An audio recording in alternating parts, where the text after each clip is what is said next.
Bon, la dernière fois, tu nous as carrément foutu la honte avec tes allusions bizarres là, donc s'il te plaît, un petit peu de sérieux parce qu'on n'est pas du tout crédible. Mais oh, j'ai rien fait moi. Allez, bon, on a du boulot.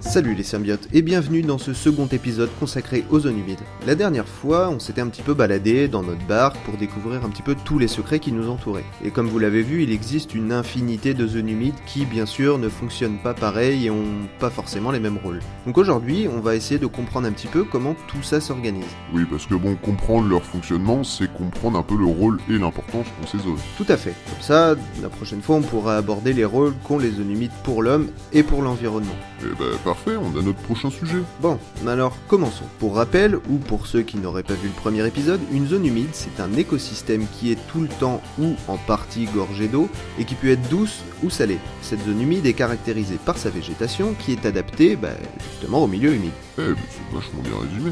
Merci. Alors bon, c'est bien beau, mais cette eau, elle vient d'où? Et si c'est pas toujours gorgé d'eau, alors comment elle s'en va? Et pourquoi il y a telle ou telle zone humide qui se développe à tel endroit? Nous allons essayer de répondre à toutes ces questions en plusieurs temps. Les flux d'eau. Bon alors, pour tous ceux qui ont été à l'école, ou si vous êtes sortis un jour de chez vous, vous avez dû apprendre ou voir que l'eau qui arrive au sol, elle tombe souvent du ciel. Si tu les prends pour des débiles dès le début de la vidéo, ça va pas le faire. Ouais, c'est pas faux. Mais bon, du coup, la pluie, qu'on appelle aussi précipitation, va apporter de l'eau au sol, donc aux zones humides. Cette précipitation, selon le lieu et la période où elle se trouve, ne va pas être forcément de la même forme. Ça peut être de la pluie, mais ça peut être aussi de la neige ou de la grêle. Cette eau provenant des nuages sera la première forme d'apport, mais c'est pas la seule. Oui, évidemment, parce que sinon tout serait une immense zone humide, non On vivrait dans un immense marais tout dégueu, plein de moustiques et de crocos. Ouais, du coup, Crocodile Dundee, il aurait un masse de boulot. Ouais, tu regardes un petit peu trop de films, hein. Mais en gros, t'as un peu raison quand même. Mais bon, pour comprendre pourquoi tout n'est pas humide, il faut s'intéresser aux autres flux. Par exemple, il y a les ruissellements de surface. Tu peux être plus clair? Je m'explique. La dernière fois, on avait parlé de bassins versants. Ah oui, je m'en souviens. Voilà. Et j'avais dit que si on faisait tomber une goutte d'eau n'importe où sur ce bassin versant, elle arriverait forcément en bas, donc à la rivière. Oui. Et tous ces transferts qui mènent à la rivière sont des transferts d'eau de surface. Ah ouais, d'accord. Donc l'eau, une fois tombée, à moins d'être sur un sol parfaitement plat, elle coule forcément à la surface du sol. Oui, voilà. Et on appelle ça le ruissellement. Ouais, jusqu'à former des petits cours d'eau, puis des rivières, puis des fleuves, jusqu'à la mer. Exactement. En dehors des cours d'eau qui naissent des sources, tout ruisseau, fleuve ou torrent naît des écoulements de surface. Je vais pas forcément rentrer dans le détail pour le moment, parce que je parlerai un petit peu plus longuement des rivières. C'est un sujet passionnant, mais qui est quand même assez complexe. En gros, ce qu'il faut retenir, c'est que ces flux en surface sont très importants pour le fonctionnement des zones humides, et pour les rôles qu'elles vont évidemment avoir. Ok. Donc il y a les précipitations et les ruissellements. Mais t'as parlé d'un troisième flux, parce que parfois l'eau elle tombe quand il pleut, mais elle coule pas et rentre dans le sol. Voilà, tu as tout compris. Ce troisième flux se cache ici, sous nos pieds. Parce que l'eau ne ruisselle pas qu'en surface. Dans le sol, il y a une multitude d'échanges qui opèrent. Dans le cas des zones humides, on peut distinguer deux types d'échanges principaux. D'une part, on a les écoulements souterrains, qui ressemblent quand même beaucoup au ruissellement de surface, mais qui sont sous terre. Et de l'autre côté, on a une seconde forme qui concerne tous les échanges avec les nappes d'eau. Donc j'aurai l'occasion de revenir un petit peu dessus, mais ces échanges avec les nappes d'eau posent de réelles questions sur la gestion des zones humides. En rapport à l'eau potable et tout? En partie. Bon, comme tu le vois, les apports d'eau prennent plein de formes et chaque type de zone humide fonctionne différemment. Donc si je résume, on a les précipitations, donc l'eau qui vient du ciel, les ruissellements de surface, l'eau qui coule sur le sol, et les écoulements souterrains, donc ce qui se passe à l'intérieur du sol. Mais ces écarts se font aussi sur la forme que prend les départs d'eau. Parce que voilà, comme le dit la définition, les zones humides sont totalement ou partiellement gorgées d'eau au cours de l'année. Donc si le niveau varie, c'est bien qu'il y a de l'eau qui sort. Et ces sorties ont trois formes. Selon toute logique, je dirais qu'il y a du ruissellement de surface comme pour les entrées. Franchement, il n'y a pas de raison, hein. Exactement. L'eau peut s'écouler d'une zone humide à l'autre et certains bassins d'eau ne sont que des étapes transitoires. Nous verrons ces différents cas juste après en abordant les catégories de zones humides. Bon alors, le deuxième flux qui permet à l'eau de sortir, je dirais que ce sont les échanges en profondeur, un petit peu comme pour les entrées. Tout à fait. Qui dit échange, dit flux dans les deux sens. En effet, les écoulements en profondeur ont la même forme qu'en surface, et les nappes d'eau ne font pas qu'apporter de l'eau à la zone humide, elles en captent aussi. Ok. Et pour la troisième, c'est quoi l'inverse de la pluie? Ah, c'est une bonne question ça. Ah mais si, l'eau qui s'évapore. Ouais, tu as partiellement répondu à la question. Dans le milieu biologique, on préfère parler d'évapotranspiration. La transpiration, comme quand on fait du sport? Oui et non. La transpiration, même si on peut la considérer pour les animaux, on en parle dans ce cas-là surtout pour les plantes. Alors bon, en effet, il y a une partie de l'eau qui ne ruisselle pas et qui s'évapore directement dans l'air. Mais là où il y a de la végétation, l'eau est absorbée par les plantes, et ces plantes transpirent pour leur fonctionnement, elles dégagent de l'eau. Ah ouais, cool. Faut que tu m'expliques ça. J'aurai l'occasion d'y revenir. Dans tous les cas, on regroupe ces deux catégories sous le terme d'évapotranspiration. Et ce flux est destiné à restaurer l'eau au ciel pour boucler la boucle. Ah oui, parce que l'eau retourne au ciel et finit par retomber avec la pluie, etc. Élémentaire, mon cher. C'est simple en fait. Mais la nature est simple sur le principe, faut pas forcément chercher compliqué. Mais comme tu l'as soulevé, pourquoi on n'a pas de zone humide partout? Et tu l'as dit, il faut que l'eau puisse s'y accumuler pendant au moins une partie de l'année. Exactement, t'as un début de réponse. Donc la forme du paysage joue un rôle, mais pas seulement. Il y a une autre chose qui est très importante, c'est le sol, et on va l'aborder tout de suite. Le socle de développement. Voilà, comme je disais, une zone humide ne peut pas se développer n'importe où. Un des facteurs essentiels, en dehors des flux d'eau qu'on vient de voir, c'est le sol sur lequel elle va se développer. En effet, il faut une matrice qui a tendance à conserver l'eau. On appelle ces sols des sols hydromorphes, c'est-à-dire que des sols qui retiennent l'eau. Je développerai dans une prochaine vidéo comment est constitué un sol et comment il se construit, parce que c'est très intéressant. Mais en gros, pour qu'un sol soit hydromorphe, il doit contenir pas mal d'argile. D'autre part, sans rentrer dans les détails, on distingue deux grands types de sols hydromorphes en fonction de la teneur en matière organique qui les compose. Ça y est, je sens que tu me perds là. Je m'explique. Les animaux et les végétaux, une fois morts, sont lentement décomposés par les animaux et les micro-organismes qui sont présents dans le sol. Une fois décomposés, ils forment ce qu'on appelle la matière organique, le terreau du sol. Mais ça s'arrête pas là. Ces composés organiques vont ensuite être transformés en matière minérale, l'essence même du sol.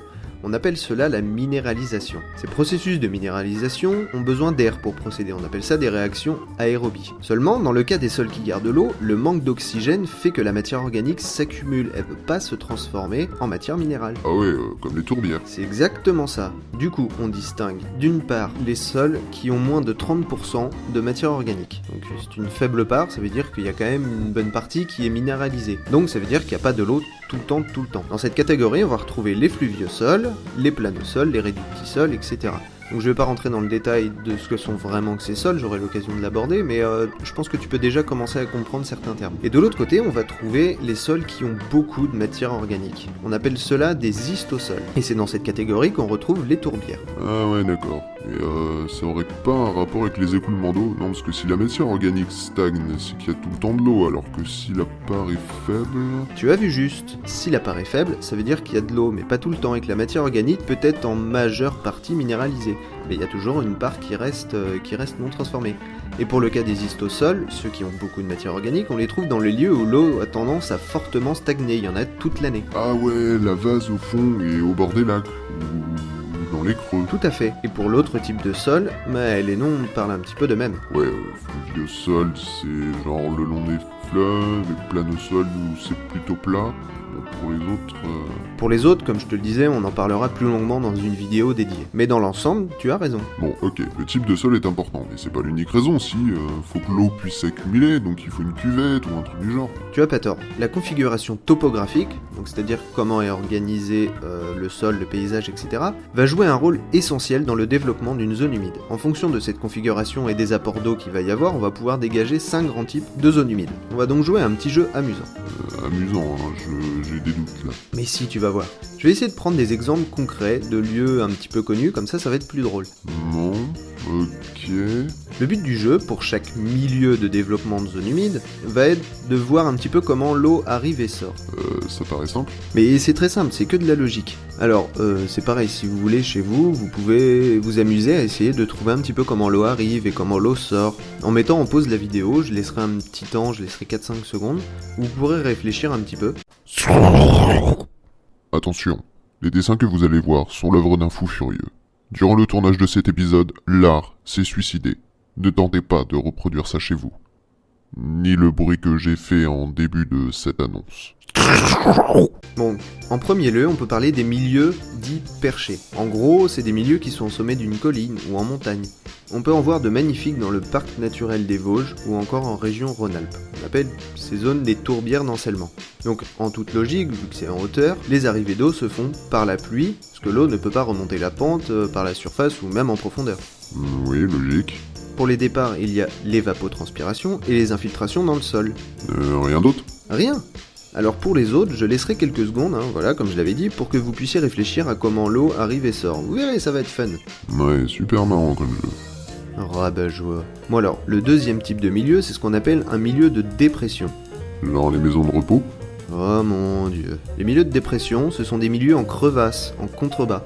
Ah oui, remarque, c'est plutôt logique. Et j'ai jamais dit que ça allait être farfelu, C'est d'ailleurs dans ce genre d'espace que les rivières vont naturellement se former si les autres conditions sont réunies. Bon alors d'après vous, comment l'eau circule au sein de ce milieu?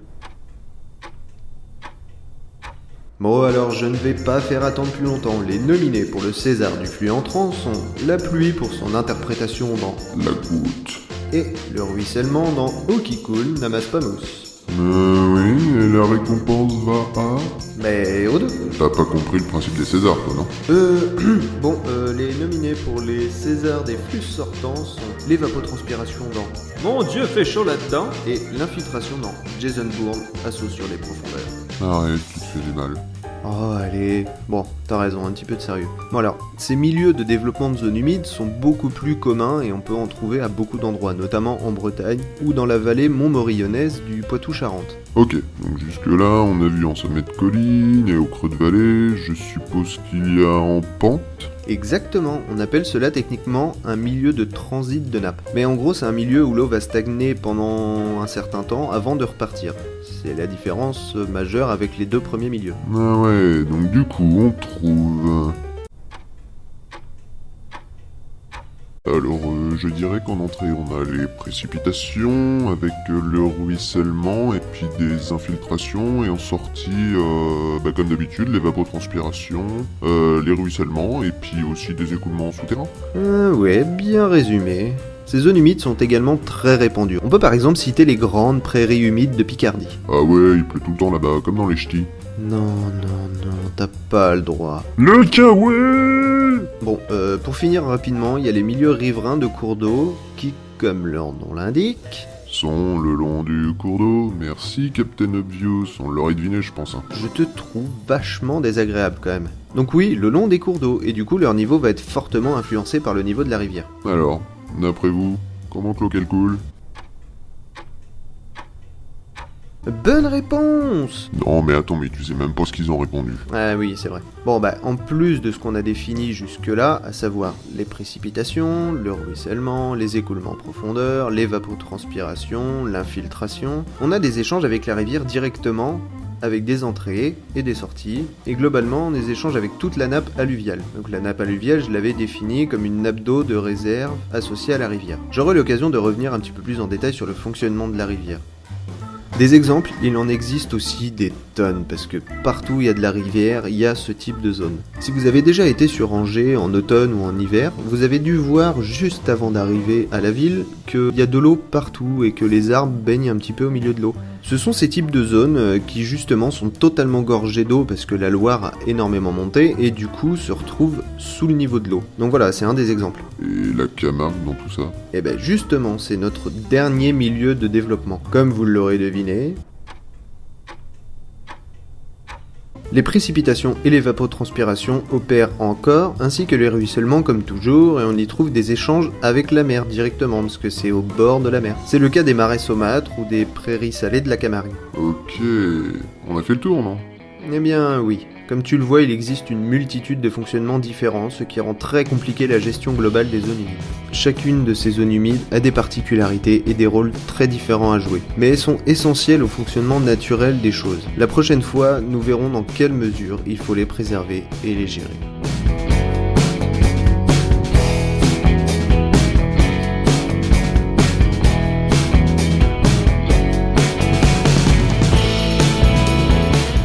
Eh bien, merci à toutes et à tous pour nous avoir suivis dans ce nouvel épisode sur les zones humides.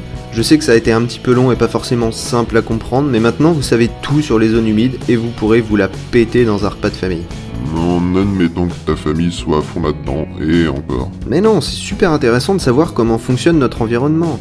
Alors comme vous l'avez vu, on a un fil directeur pour présenter un petit peu les zones humides. Et si jamais vous avez des questions ou des suggestions, des points que vous aimeriez qu'on développe, n'hésitez pas et nous pourrons l'aborder ou l'ajouter dans les prochaines vidéos. Comme d'habitude, les commentaires sont là pour que vous puissiez vous exprimer. Tout à fait, n'oubliez pas de vous abonner pour avoir les nouvelles vidéos et pour suivre un petit peu l'actualité de la chaîne. Vous pouvez également nous retrouver sur la page Facebook. Et enfin, pour ramener d'autres petits symbiotes dans notre famille, partagez la vidéo et la chaîne, parlez-en autour de vous pour que tout le monde s'intéresse à son environnement et comprenne un peu mieux les cas d'actualité.